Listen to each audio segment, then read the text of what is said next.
کالا جادو یہ ایک ایسی طاقت ہے جس سے ہر تہذیب نے خوف کھایا ہے۔ یہ ایک ایسی قوت ہے جو خاندانوں کو توڑ دیتی ہے، ذہنوں پر قابو پا لیتی ہے اور کبھی کبھی تو جان تک لے لیتی ہے۔ لیکن کیا آپ نے کبھی سوچا ہے کہ یہ شروع کہاں سے ہوا؟ کس نے اسے سب سے پہلے انسان کو سکھایا؟ کیا واقعی یہ فرشتوں ہاروت اور ماروت نے بابل میں سکھایا تھا؟ یا حقیقت ان کہانیوں سے کہیں زیادہ تاریخ ہے جو ہم نے سنی ہے؟ کالا جادو انسانوں کی اپنی ایجاد سے شروع نہیں ہوا۔ اسلام کی سب سے معتبر کتاب قرآن مجید کے مطابق کالا جادو سب سے پہلے شیطانوں سے آیا۔ بابل سے بھی پہلے وہ انسانوں کے کانوں میں سرگوشیاں کرتے، انہیں جادوگری کے طریقے سکھاتے کہ کس طرح وہم پیدا کریں، تعلقات توڑیں اور نقصان پہنچائیں۔ یہی سحر یعنی کالے جادو کی اصل پیدائش تھی۔ پھر آیا حضرت سلیمان علیہ السلام کا زمانہ۔ اللہ تعالیٰ نے انہیں بے مثال طاقتیں عطا کی، جیسے ہوا پر قابو، جنات کا تابع ہونا اور جانوروں کی زبان سمجھنا۔ ان کی حکومت کا کوئی ثانی نہ تھا، لیکن شیطانوں نے ایک خطرناک جھوٹ پھیلایا۔ انہوں نے کہا کہ سلیمان علیہ السلام تو جادو کے ذریعے حکومت کرتے ہیں، اور اس الزام نے ان کی عظمت پر دھبا لگایا۔ لیکن قرآن مجید کی سورہ بقرہ کی آیت نمبر 102 میں اس کی تردید کی گئی۔ ارشاد ہوا، سلیمان علیہ السلام نے کفر نہیں کیا، بلکہ شیاطین کافر ہوئے جو لوگوں کو جادو سکھاتے تھے۔ صدیوں بعد قدیم شہر بابل میں لوگ پوشیدہ طاقتوں کے دیوانے ہو گئے۔ وہ ایسے راز چاہتے تھے جو حقیقت کو بدل سکیں۔ تو اس چیز کو مد نظر رکھتے ہوئے اللہ تعالیٰ نے دو فرشتوں ہاروت اور ماروت کو بھیجا، برائی پھیلانے کے لیے نہیں بلکہ آزمائش کے طور پر۔ وہ لوگوں کو جادو کا طریقہ بتاتے، لیکن ساتھ ہی سختی سے خبردار کرتے کہ ہم تو محض آزمائش ہیں، کفر نہ کرنا۔ مگر تنبیہ کے باوجود بہت سے لوگوں نے اس کو اختیار کیا اور وہ اسے برے مقاصد کے لیے استعمال کرنے لگے، خاص طور پر میاں بیوی کے درمیان جدائی ڈالنے کے لیے۔ اب یہاں پر ایک سوال پیدا ہوتا ہے کہ آخر ہاروت اور ماروت کو بھیجنے کی ضرورت کیوں پیش آئی؟ اگر جادو پہلے ہی موجود تھا تو مزید سکھانے کا کیا مقصد تھا؟ حقیقت یہ ہے کہ زندگی ایک آزمائش ہے۔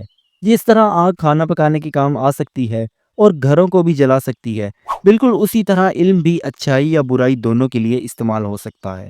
ہاروت اور ماروت کو بھیجا گیا تاکہ انسانوں کی حقیقت سامنے آ جائے کہ کون اللہ کی اطاعت کرتا ہے اور کون اپنی خواہشات کے پیچھے بھاگتا ہے۔ اب ہاروت اور ماروت کے اس قصے سے ہمیں ایک اور لازوال سبق ملتا ہے کہ علم بذات خود نہ تو اچھا ہوتا ہے اور نہ ہی برا، بلکہ اصل چیز یہ ہے کہ ہم اس کا استعمال کیسے کرتے ہیں۔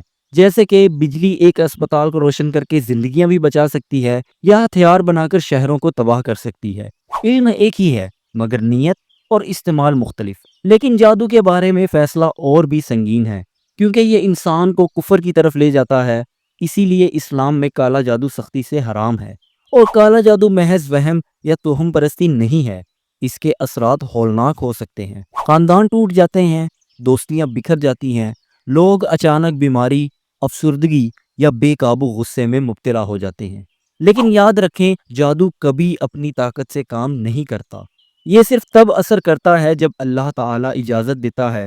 کوئی جادوگر، کوئی تعویذ اللہ کی قدرت سے بڑھ کر نہیں ہے۔ اب کسی کو کیسے پتا چلے گا کہ اس پر جادو ہوا ہے، یعنی اس کی علامات کیا ہیں؟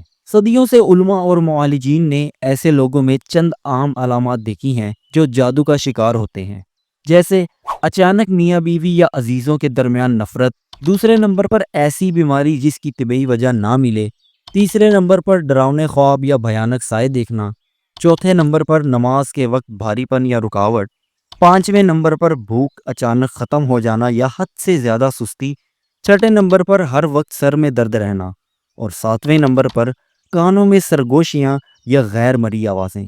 مگر یاد رکھیں، ہر بیماری یا پریشانی جادو نہیں ہوتی۔ بعض اوقات یہ طبی یا نفسیاتی وجوہات سے بھی ہو سکتی ہے۔ اسی لیے بہترین بچاؤ خوف میں نہیں بلکہ ایمان میں ہے۔ اس کے علاوہ ایسے بہت سے لوگ موجود ہیں جو یہ ماننے سے انکار کرتے ہیں کہ کالا جادو حقیقت ہے۔ وہ کہتے ہیں کہ یہ صرف وہم ہے، لیکن حقیقت یہ ہے کہ خود حضرت محمد صلی اللہ علیہ وآلہ وسلم پر بھی جادو کا اثر ہوا تھا۔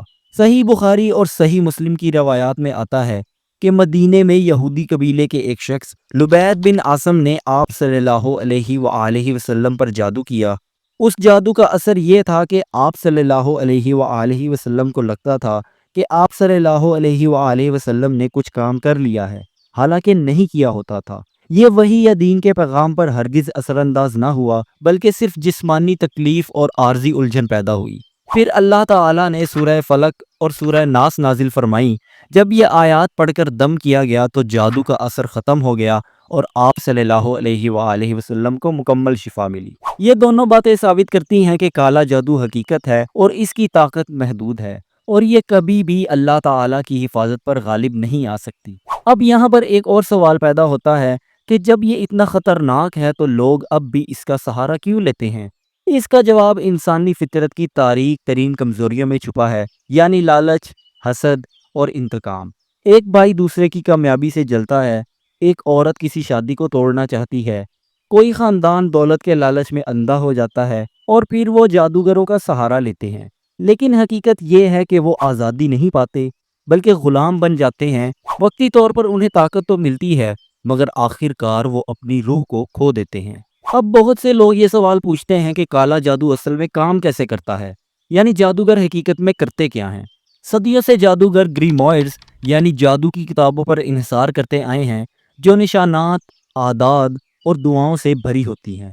ان میں سے کئی رسومات جنات اور شیاطین کو بلانے یا ان سے سودے بازی کرنے کے لیے بنائی گئی ہیں۔ طاقت کے بدلے میں جادوگروں کو خود کو ذلیل کرنا پڑتا ہے، اور یہاں تک کہ مقدس چیزوں کی توہین بھی کرنی پڑتی ہے۔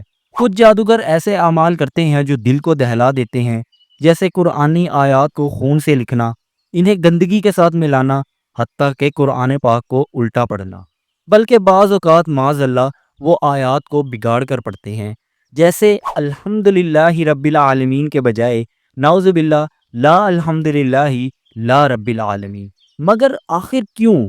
کیونکہ یہ توہین آمیز اعمال شیاطین کو خوش کرتے ہیں، اور پھر وہ جادوگر کی خدمت پر آمادہ ہو جاتے ہیں۔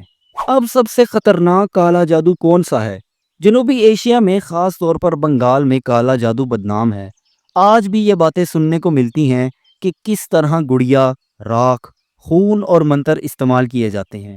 کچھ لوگ اسے دنیا کے سب سے خطرناک جادو میں شمار کرتے ہیں، مگر شکل چاہے کوئی بھی ہو، چاہے بابل ہو، افریقہ ہو یا بنگال، حقیقت ایک ہی ہے۔ جادو شیاطین سے جڑا ہوا ہے، اس لیے اس بات سے کوئی فرق نہیں پڑتا کہ جادوگر بابل کا ہے یا بنگال کا۔ اور آخر میں کالا جادو سب سے پہلے کس نے سکھایا؟ فرشتوں نے نہیں، بلکہ شیاطین نے۔ ہاروت اور ماروت برائی کے پھیلانے والے نہیں تھے، بلکہ آزمائش تھے۔ اصل خطرہ جادو میں نہیں، بلکہ اس انسان کے دل میں ہے جو لالچ اور برائی کو اختیار کرتا ہے۔ کالا جادو موجود ہے، اس کے اثرات حقیقی ہیں، لیکن یاد رکھیں اس کی طاقت اللہ تعالیٰ کے سامنے کچھ نہیں ہے۔